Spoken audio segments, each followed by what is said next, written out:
Assalamualaikum. Terlebih dahulu saya ingin mengucapkan banyak terima kasih kerana saya diberi peluang untuk berbahas pada petang ini. Datuk Speaker, saya mengucapkan tahniah kepada Datuk Speaker.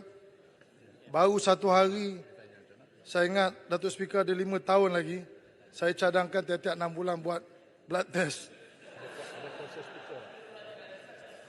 Stress test, blood test, semualah test. Datuk Speaker, pertama saya ingin mengucapkan tahniah kepada Yang Amat Berhormat Tan Bun atas keberanian menjalankan undi percaya walaupun ianya tidak perlu diadakan.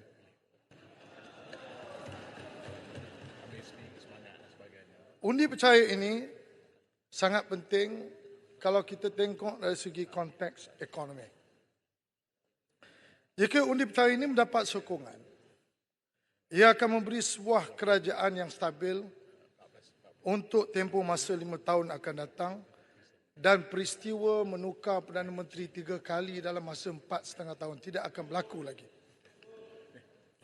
Pentingnya undi percaya ini kerana dalam konteks kita membangunkan negara, sudah tentu mana-mana negara yang nak dibangunkan ialah kita mesti ada kestabilan politik. Datuk Ketua, kalau kita lihat kestabilan politik ini adalah merupakan ingredient yang sangat penting untuk mana-mana negara untuk membangunkan ekonomi. 3 perkara yang sangat penting untuk membangunkan ekonomi. Yang pertama, kita perlu ada kestabilan politik, iaitu dalam kita mengharungi penggal parlimen ini dalam masa 5 tahun yang telah ditetapkan. 5 tahun itu perlu kita ada kestabilan politik. Yang kedua, kita mesti mempunyai satu pasukan yang mempunyai pengalaman dan kompeten untuk menerajui kerajaan yang stabil itu. Dan yang ketiga, sudah tentu kita tidak boleh lari untuk mempunyai pasukan yang mempunyai integriti dan kredibiliti dalam menerajui pembangunan negara tersebut. Dalam konteks ini, kalau kita lihat pada 4,5 tahun yang lepas, apa yang berlaku dalam negara kita? Kita lihat Malaysia ini sudah tertinggal ke belakang. Kalau kita tengok pada tahun 2018 hingga 2021, saya tidak menggunakan figures 2022 kerana dia belum habis lagi hujung tahun. Tetapi untuk 2018 hingga 2021, kalau kita tengok, negara ini mempunyai KDNK per capita yang tidak berkembang. Dalam masa 4 tahun, pertumbuhan kita minus 0.1%. Jika dibandingkan dengan Indonesia, Vietnam, Thailand dan Filipina, keempat-empat negara ini ke belakang waktu kita membina negara selama 61 tahun sebelum 2018. Saya nak mengambil contoh Indonesia pada 2018 hingga 2021. KDNK per capita mereka telah berkembang sebanyak 11.8%. Vietnam, dia berkembang, KDNK per capita berkembang sebanyak 24.2%. Thailand, dia berkembang sebanyak 9.7%. Filipina, 19.3%. Semua ini positif, tetapi Malaysia 0.1%. Tuan Yang Bertuah, dalam kita membangunkan pertumbuhan ekonomi ini, kita tidak boleh lari daripada mempunyai 2 elemen penting, iaitu pelaburan dan consumption dalam sebuah ekonomi.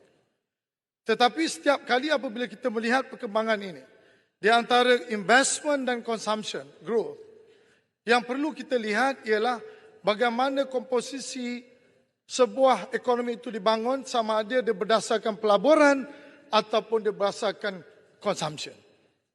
Dalam konteks Malaysia, kalau kita lihat, investment growth pada 2018 hanya 1.4%, tetapi consumption positif 7.1%. Kalau 2019, dari konteks investment growth, negatif 2.1%. Tetapi consumption masih berkembang 6.6%. Pada tahun 2020, investment growth negatif 14.5%. Consumption negatif 2.9%. 2021, investment growth 0.9%. Consumption 2.2%. Ini menunjukkan bahawa kita tidak mempunyai sustainable economic growth. Kerana apa? Elemen investment ini sudah menguncup kalau dibandingkan sebelum ini. Kesannya ialah kalau kita lihat jumlah graduan yang kita keluarkan pada tahun 2018 sebanyak 299,000. Pekerjaan yang ditawarkan atau diwujudkan pekerjaan baru oleh pihak swasta hanya 101,000. Pada 2019, graduan yang kita keluarkan 386,000. Kemudian pekerjaan yang kita wujudkan hanya 103,000. 2020, graduan yang kita wujudkan 294,000. Tetapi pekerjaan yang kita ciptakan hanya 73,000. Pada 2021, jumlah graduan yang kita wujudkan 286,000. Pekerjaan yang kita wujudkan hanya 69,500. Sudah tentu tuan-tuan Datuk Seri Bersuara, figure-figure ini menunjukkan bahawa kita kena melihat semula cara kita berpolitik dalam negara kita. Kalau kita berterusan bergaduh soal Perdana Menteri, bergaduh soal isu-isu yang tidak melihat isu rakyat, maka akhirnya 4,5 tahun kita telah membazir masa melihat bagaimana jiran-jiran dan negara-negara di sekeliling kita membangun dengan begitu pesat, tapi Malaysia hampir tinggal ke belakang dan terus ke belakang. Okey, Saya sekali lagi, tolong-gulung. Ya. Datuk Yang di-Pertua, saya nak beri sebut dari segi pelaburan asing. Pelaburan asing ini juga membimbangkan saya apabila melihat bagaimana Global Competitive Index Malaysia daripada 25 telah jatuh kepada 32. Tetapi bila dia jatuh ke 32, kalau kita bandingkan dengan Indonesia, Indonesia duduk di tahap 44 Global Competitive Index, bawah daripada kita.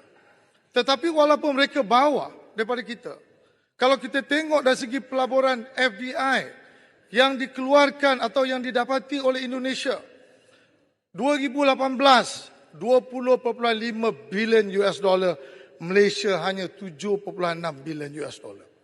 2019 $23.8 bilion yang diwujudkan oleh Indonesia, Malaysia hanya $7.8 bilion.